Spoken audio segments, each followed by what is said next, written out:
غرباء غرباء غرباء غرباء. السلام علیکم ورحمۃ اللہ وبرکاتہ. الحمدللہ رب العالمین والعاقبۃ للمتقین والصلاۃ والسلام علی اشرف الانبیاء والمرسلین وعلی آلہ واصحابہ اجمعین. اما بعد. صحیح مسلم کی ایک حدیث آپ کو سنانا چاہتا ہوں جس کی راویہ ہیں عائشہ رضی اللہ تعالی عنہا. یہ حدیث اللہ کے نبی صلی اللہ علیہ وسلم کے جوامع الکلم حدیثوں میں سے ہے. ویسے تو آپ کی تمام احادیث ہی جوامع الکلم ہیں، لیکن اس حدیث پر محدثین کی بڑی نظر ہے کہ یہ حدیث بڑی جامع معنی ہے. اس میں دین کے اصول بیان ہو گئے. اس حدیث کو ہم دو جملوں پر مشتمل کرتے ہیں. حدیث ہے کہ قول رسول اللہ صلی اللہ علیہ وسلم من احدث فی امرنا ھذا ما لیس منہ فہو رد. نبی علیہ الصلوۃ والسلام نے فرمایا، جس نے من احدث فی امرنا ھذا، جس نے ہمارے اس دین میں نئی بات ایجاد کی. یہ پہلا جملہ، یہ جملے کا پہلا حصہ، جس نے ہمارے اس دین میں نئی بات ایجاد کی. اور دوسرا جملہ ہے فہو رد، بس وہ نئی بات اور وہ ایجاد کرنے والا مردود ہے. تو ہم پہلے جو پہلا حصہ ہے، پہلا جملہ ہے، پہلے ہم اس پر بات کریں گے کہ جس نے ہمارے اس دین میں نئی بات ایجاد کی. دیکھیں اللہ کے نبی علیہ الصلوۃ والسلام نے قید لگا دی ہے. کتنی بہترین قید، یعنی کتنی جامع حدیث ہے. جس نے ہمارے اس دین میں نئی بات ایجاد کی، یعنی دین کے اندر کوئی شخص نئی بات ایجاد کرتا ہے، اس کو ثواب سمجھتا ہے، اس کو دین کا حصہ سمجھتا ہے. دین میں کوئی چیز نئی بات ایجاد کرتا ہے، یعنی اگر دین سے ہٹ کر دنیاوی معاملات کے اندر کچھ بھی ایجاد ہو رہا ہے تو اس میں کوئی حرج نہیں ہے. جیسے پہلے زمانے اور اب کے زمانے میں بڑا فرق ہے. پہلے سواریاں اور اب کی سواریاں. پہلے تو لوگ اپنے گھوڑوں پر، خچروں پر، اونٹوں پر سفر کرتے، اپنے جانوروں پر سفر کرتے تھے، وہی ان کی سواریاں تھیں. اور دور حاضر کے اندر کیسی کیسی سواریاں آ گئی ہیں. تو آج کل کے دور کی جو سواریاں ہیں، اگر کوئی شخص یہ کہے کہ یہ بھی بدعت ہے، گاڑی بدعت ہے، کیونکہ پہلے ہوا کے لیے کوئی معقول انتظام ہی نہیں تھا. اب نئی تحقیق، نئی جدت اور نئی ایجاد، پنکھا، ایئر کنڈیشن. اور پہلے زمانے کی جو مسجدیں تھیں وہ کچی مسجدیں ہوتی تھیں، اب پکی مسجدیں ہیں، اندر پنکھے لگے ہوئے ہیں. تو بہت سے لوگ ہوتے ہیں وہ کہتے ہیں نا، جب ان کو احادیث سناتے ہیں کہ جی یہ بدعت ہے، یہ دین اسلام میں نہیں ہے اور یہ ثابت نہیں ہے، تو وہ آگے سے کہتے ہیں کہ جی پھر تو گاڑی بھی بدعت ہے، پھر تو گھڑی بھی بدعت ہے، اور پھر تو یہ چشمہ بھی بدعت ہے، اور یہ جو نئی ایجاد ہوئی ہیں یہ بھی بدعت ہے. تو ایسا شخص پرلے درجے کا جاہل ہے، کیونکہ وہ اس حدیث کو سمجھا ہی نہیں. نبی علیہ السلام کی قید دیکھیے، من احدث فی امرنا ھذا، جس نے ہمارے اس دین میں نئی چیز ایجاد کی. دین میں نئی چیز ایجاد کرتا ہے، اس کو ثواب سمجھتا ہے. مثلا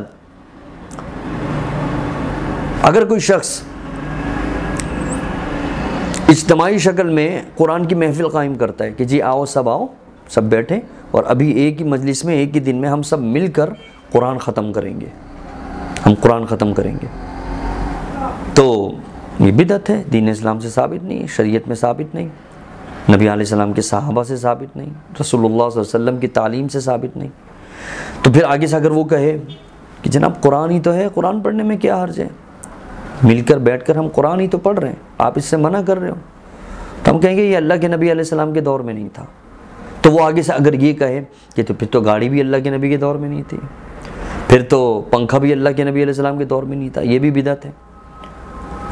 تو اس حدیث کا مفہوم ہی یہی ہے کہ جس نے دین کے اندر نئی بات ایجاد کی وہ چیز ناقابل قبول ہے. دین کے اندر، دین سے ہٹ کے دنیاوی معاملات کے اندر کچھ بھی ایجاد ہوتا رہے، وہ ہماری سہولت کے لیے ہے، ہم اس کو ثواب. چشمہ اگر ہم پہنیں اور یا نہ پہنیں تو ثواب ہونے یا نہ ہونے کا ہمارا کوئی عقیدہ نہیں ہے.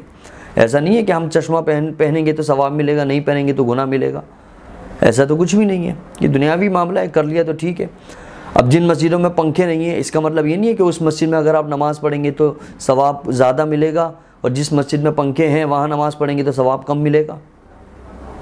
چٹائی بچھی سنگ مرمر پہ نماز پڑھیں گے تو ثواب زیادہ ملے گا، سنگ مرمر پہ نہیں پڑھیں گے تو ثواب کم ملے گا. نہیں، یہ ثواب ہونے نہ ہونے کا ہم کوئی عقیدہ ہی نہیں رکھتے. آپ اگر کسی کچی مسجد میں نماز پڑھ رہے ہیں خشوع اور خضوع کے ساتھ، اللہ اس کا بہت بڑا اجر دے گا. کسی سنگ مرمر کی مسجد میں نماز پڑھ رہے ہیں خشوع اور خضوع کے ساتھ، تو وہاں پر بھی اجر آپ کو ملے گا. ہم اس سنگ مرمر کو اور اس پکے فرش کو دین کا حصہ سمجھ ہی نہیں رہے.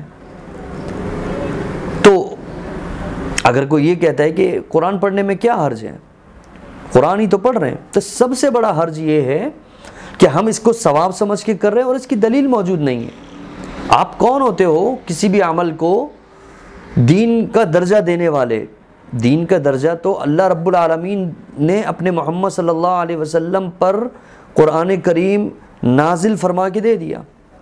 آپ صلی اللہ علیہ وسلم کو رسول بنایا، آپ کو پوری دنیا کے لیے آئیڈیل اور نمونہ بنایا. اللہ کے نبی علیہ السلام کا ہر عمل دلیل ہے. ہم کون ہوتے ہیں کسی بھی عمل کو ثواب کا درجہ دینے والے؟ اللہ نے دین مکمل کر دیا ہے. اب اگر کوئی کہے کہ نہیں جی یہ ہم مل کر قرآن پڑھ رہے ہیں اس میں کیا حرج ہے، تو سب سے بڑا حرج یہی ہے کہ یہ اللہ کے نبی علیہ السلام نے تو ایسی تعلیم نہیں دی.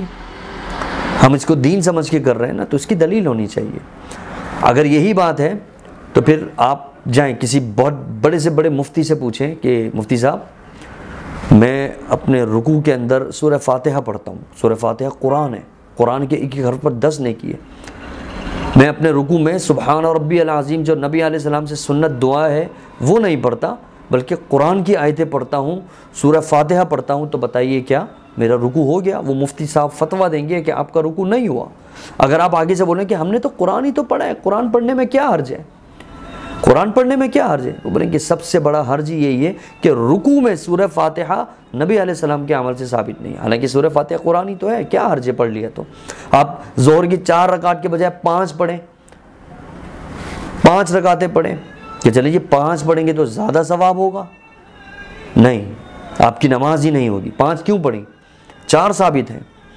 تو من احدث فی امرنا ھذا، جس نے ہمارے اس دین میں کوئی بھی نئی چیز ایجاد کی، فہو رد، تو وہ نئی چیز ایجاد کرنے والا بھی مردود، اور وہ جو چیز ایجاد کی گئی ہے وہ بھی مردود. اللہ رب العالمین ہمیں قرآن اور حدیث کو سمجھ کر اس پر عمل پیرا ہونے کی توفیق عطا فرمائے. السلام علیکم ورحمۃ اللہ وبرکاتہ.